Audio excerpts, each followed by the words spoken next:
চলে আসলাম আমার আজকে রান্নার মেনু নিয়ে। দেখো বন্ধুরা, আমার আজকে রান্নার মেনু হচ্ছে, দেখেই বুঝতে পারছো, ফ্রাইড রাইস আর হচ্ছে চিকেন।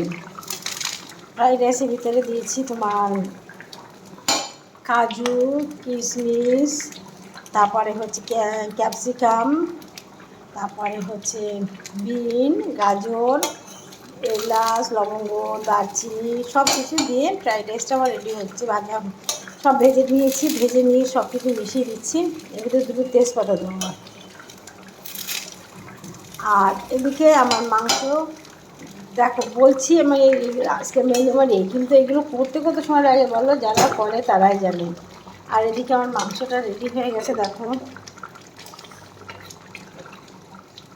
ঠিক আছে, মাংস রেডি হয়ে গেছে। একটু ঝোল কমে গেলে নামিয়ে দেবো। আলুটা সিদ্ধেছি কিনা দেখি। হ্যাঁ, সিদ্ধ হয়ে গেছে। একটু ঝোল কমে গেলে গরম মশলা দিয়ে নামিয়ে দেবো। লঙ্কাগুলো দেখো, কাঁচা লঙ্কা দিই, তারপর আমি এরকম করে ডলে ডলে দিই। হ্যাঁ বন্ধুরা, আমার চ্যানেল হচ্ছে জ্যোতির্ময়ী সরকার, জ্যোতির্ময়ী গল্প, জ্যোতির্ময়ী ব্লগ। ফেসবুক, ইউটিউব হচ্ছে জ্যোতির্ময়ী গল্প, জ্যোতির্ময়ী ব্লগ। একটু দেখো, পাশে থেকো তোমরা। দেখি তেজপাতা নিই, তেজপাতা বের করছি। দেখো আজকে কাজের দিদিটা আসেনি, এত কামাই করছে না দিদিটা, আর পেরোচ্ছি না। আমার চলে না শরীর, টাইম নেই, তার ভিতরে ওই দিদিটা খুব কামাই করছে। কী বলবো বলো, এক পিস চিকেন কষে রেখে দিচ্ছি তুলে।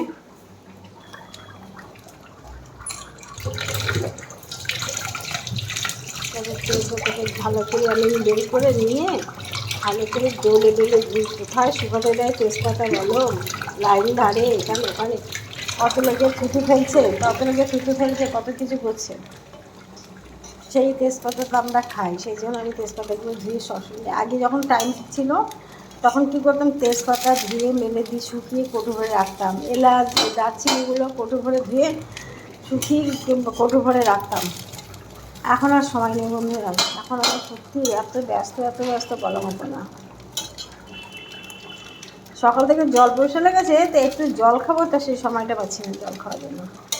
এর ভিতরে জানো এর ভিতরে তোমার জায়ফল, লবঙ্গ, জায়ফল জয়ত্রী গুঁড়ো ছড়িয়ে দেওয়া হয়, খুব ভালো লাগে খেতে। কিন্তু আমি তো অনেক কিছু খাই না, তোমরা জানো, যার জন্য আমি এই সমস্ত ফল টল থেকে অ্যাভয়েড করেছিলাম। আমি কোনো ফলই খাই না, পটাশিয়াম আমার বেশি জানো, এই জন্য খাই না। হয়ে এসছে ফ্রাইড রাইসটা প্রায়, আর মাংসটা ওই গরম মশলা দিয়ে নামিয়ে দেবো। মাংসটাও হয়ে এসছে, ঝোল হয়ে এসছে, এবার গরম মশলা দিয়ে নামিয়ে দেবো।